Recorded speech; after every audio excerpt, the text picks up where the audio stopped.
with Fran there in Atlanta. Let's get more on this, immigration, how it plays on Thursday night. We welcome Chris Tomlinson back to the show, columnist at the Houston Chronicle. All right, from your perspective, we'll put up these suspects in Texas that Elizabeth was reporting on back on the screen. The one bond hearing today, another tomorrow, and then following that, we have a map, I think, that'll show where a lot of these arrests are taking place. Sanctuary cities around the country, including the one I'm standing in New York. What would you say about this issue Thursday night in the debate? Because we have statistics saying one thing, we have high-profile headlines like this in the news maybe saying another. Well, we know that immigration is a winning issue with Republican voters. They care about this very deeply. One from President Donald Trump's earliest days as a candidate, he talked about rapists and murderers coming across the border illegally from Mexico. So I suspect that we will hear all of these names, including Jocelyn's, since in this case, these are two suspects from Venezuela who did cross the border illegally. He kind of plays right into the hands of Donald Trump's criticism of President Joe Biden for not enforcing border laws strictly enough.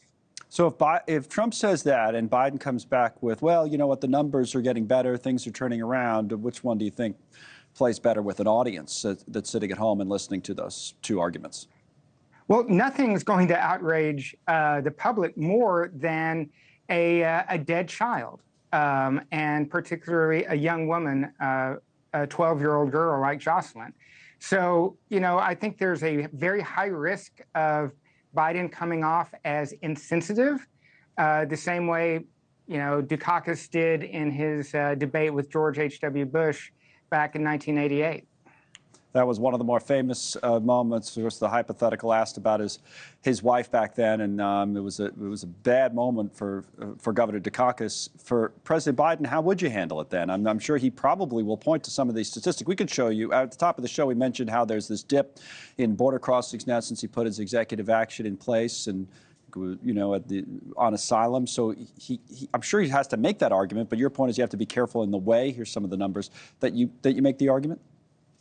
Yes, I think President Biden has to express, you know, moral outrage at these horrendous crimes that have taken place in this country.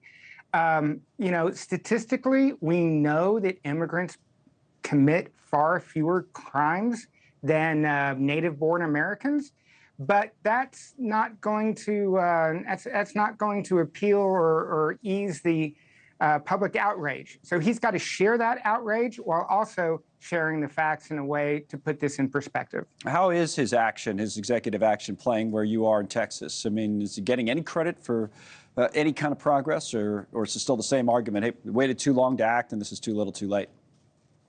Well, you know, Texas is as divided as much of the country. You know, the majority of Republican voters who elect the very conservative Republicans who control this state are outraged, and Joe Biden will never do enough. He's just going to always appear weak on this issue. For those on the left who feel very deeply about this, they're outraged by Biden's decision to crack down on asylum seekers. One of the reasons we're seeing the drop in the number of crossings is because immigrants now know they cannot claim asylum the way they have in the past, that they will be immediately deported. And for immigrant rights activists, they're angry at Biden for that policy. Right. So he's in a no-win situation. Yep, you're getting hit from both sides of it. Chris Tomlinson, Houston Chronicle. Thank you, Chris. As always, thanks so much for watching. Just go to joinnn.com to find NewsNation on your television provider. And don't forget to click the red subscribe button below to get more of NewsNation's fact-driven, unbiased coverage.